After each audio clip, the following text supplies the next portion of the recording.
আজকে অনেক সকালে ঘুম ভাঙছে আর ঘুমের থেকে উঠেও মনটা ভালো লাগছিল না। আমার হাজব্যান্ড অফিসে যাওয়ার পরে ভাবলাম যে কি করব, আজকে আর ঘুমাবো না। যেহেতু আমরা নতুন বাসায় শিফট করছি, তো অনেকদিন ধরে ভাবতেছি যে বাসাটার একটু মেক ওভার করবো। তবে সব কিছু তো একসাথে সম্ভব না, আস্তে ধীরে অল্প অল্প করে করতেছি। কালকে কিচেনটা অর্গানাইজ করছি, যেটার ভিডিও আই হোপ আপনারা দেখছেন। তো আজকে ভাবলাম যে আমার টয়লেটটাকে মানে রেস্টরুমটাকে সুন্দরভাবে একটু মেকওভার করি। আমার দুইটা টয়লেট আমার বাসায়। এটা ছোট টয়লেট, এটা আমার হাজব্যান্ড বেশিরভাগ ইউজ করে।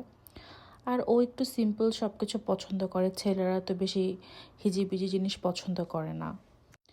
তো এই জন্য ভাবলাম আজকে তার বাথরুমটা সুন্দর করে ক্লিন করে একদম মানে তাকে সাজুগুজু করাই দিব, টয়লেটটাকে আর কি। আমার না এরকম সিম্পলভাবে ঘর সাজানো খুব পছন্দ। আমি বেশি হিজিবিজি একদমই পছন্দ করি না। আর ঘর সাজানো জিনিসের ক্ষেত্রে খুব বেশি এক্সপেন্সিভ জিনিসও আমার পছন্দ না, কারণ 2 দিন পর পরে আমার চেঞ্জ করতে মনে চাই। সো আমি সবসময় চেষ্টা করি যে কম বাজেটের মধ্যে কিভাবে সুন্দর করে ঘরটা সাজাতে পারবো।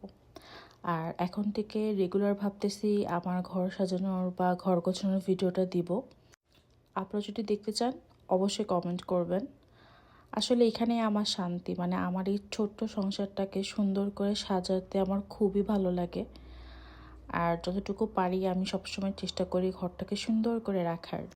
এক্ষেত্রে আমার হাজব্যান্ডও অনেক শৌখিন, সেও খুব পছন্দ করে ঘর মানে সাজাইতে। অনেকে আছে সাপোর্ট করে না, বাট আমার হাজব্যান্ড খুবই সাপোর্টিভ এই দিক দিয়ে। সে আমাকে বলে যে ঠিক আছে তুমি এটা করো, এটা করো, এখানে এটা রাখলে ভালো লাগবে। আমরা দুইজন মিলে অনেক প্ল্যান করে এক একটা জিনিস কিনি আর সুন্দর করে আমাদের ঘরটাকে সাজানোর চেষ্টা করি। এখন তো মাত্র শুরু হলো, এখনও অনেক কিছু করা বাকি। ইনশাআল্লাহ বেঁচে থাকলে আপনাদের সাথে শেয়ার করব। আর এই ছোট্ট সিম্পল বাথরুমটা সাজাইছি, কেমন লাগলো অবশ্যই কমেন্ট করে বলবেন। তেমন আহামরি কিছুই না, খুবই সিম্পল। ছেলে মানুষের বাথরুম বেশি সাজালে ভালোও লাগবে না। বাট আমার আরেকটা যে টয়লেট আছে ওটা যখন সাজাবো তখন আপনার সাথে শেয়ার করব। Thanks for watching.